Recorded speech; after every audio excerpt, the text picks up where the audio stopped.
This woman got drunk and passed out at the door. As she was about to undress and sleep, a stranger suddenly picked her up.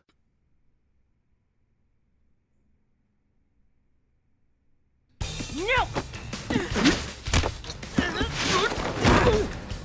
She immediately called the police. However, when the police arrived, the woman knelt down and apologized to the man. It turned out that she had mistaken his house for her neighbor's place. The truth was that every time Nina got drunk, she would walk to the wrong door and end up at her neighbor's house, causing a scene. Her neighbor, Jack, was always kind enough to take her back upstairs. Now that the truth had come out, Nina felt humiliated and repeatedly apologized in front of the police. Luckily, her neighbor was understanding and didn't press charges. Before leaving, Nina apologized again to Jack, even offering to buy him a drink to make up for her behavior. You wouldn't happen to be going out of town and need someone to look after your place for like a whole month or so? No way. A month later, Nina visited Jack's house to apologize in person, holding a salted fish in her hand. But Jack calmly accepted her apology. Just as the door was closing, Bobby, who had been a chef for many years, smelled something unusual. He was certain that the house smelled like decomposing flesh. Though Nina also noticed the scent, she brushed it off, thinking there had to be some mistake. Back at the radio station, Jane received a strange fan fax. The content was about a girlfriend who had turned into a ghost, seeking revenge. Nina initially thought it was just a fan prank, but when she saw it was signed by Jack, she recalled the strange smell from his house and began to suspect that the story might be true. When the boss saw the fax, he thought that a supernatural topic would make great broadcast material. He immediately sent Nina to collect more information, but Nina refused, and since Jane also didn't want to go, Nina decided to accompany her.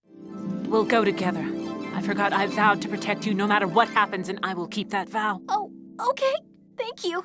When did she make that vow? So, the two drove to Jack's house. As soon as they rang the doorbell, Nina noticed that Jack looked terrible when he opened the door. Upon hearing their purpose, Jack invited them inside. As the door to the inner room opened, Nina saw that the walls were covered with talisman papers. Jack, looking exhausted, said that his ex-girlfriend's ghost was about to appear. The next moment, the wind inside the house howled loudly, and a thick black liquid began to fall from the ceiling. Within minutes, Jack went mad, starting to confess. Jane asked Jack what had happened between him and his ex-girlfriend. It turned out that Ritsuko was Jack's first love. Once, they decided to go to a remote mountain hot spring to deepen their relationship. They went to a secluded volcano, and just as they were about to strip down to their underwear by the hot spring, Jack lost consciousness. When Jack woke up, he was in the care of some travelers, but his girlfriend, Ritsuko, had vanished without a trace. After hearing the story, Nina decided to investigate physically. She climbed up to the roof, but was almost scared to fall when she saw the scene in the attic. The attic was covered with disgusting bloodstains and flies. While searching in the attic, Nina finally discovered the truth. It turned out that it was just a simple water pipe leak, but the water was clear, so the things that had decayed in the attic couldn't have been caused by the water pipes. There were 6 plastic bags in the attic, each about the size of a woman. Recalling Jack's story, Nina began to suspect that Jack had dismembered his ex-girlfriend. She immediately called the police. Thus, Jack was taken away. However, the next day, Nina was shocked to find that the dismemberment case hadn't made the news at all. The bags actually contained mutton. After further investigation, it turned out that the bags had fallen from Nina's house. She then remembered that last year, her family had sent 50 kilograms of mutton and fruit wine, which didn't fit in her fridge, so she stored it under the floor. But she had completely forgotten about it until the floor was damaged and the meat fell through to the neighbor's attic, where it rotted and smelled.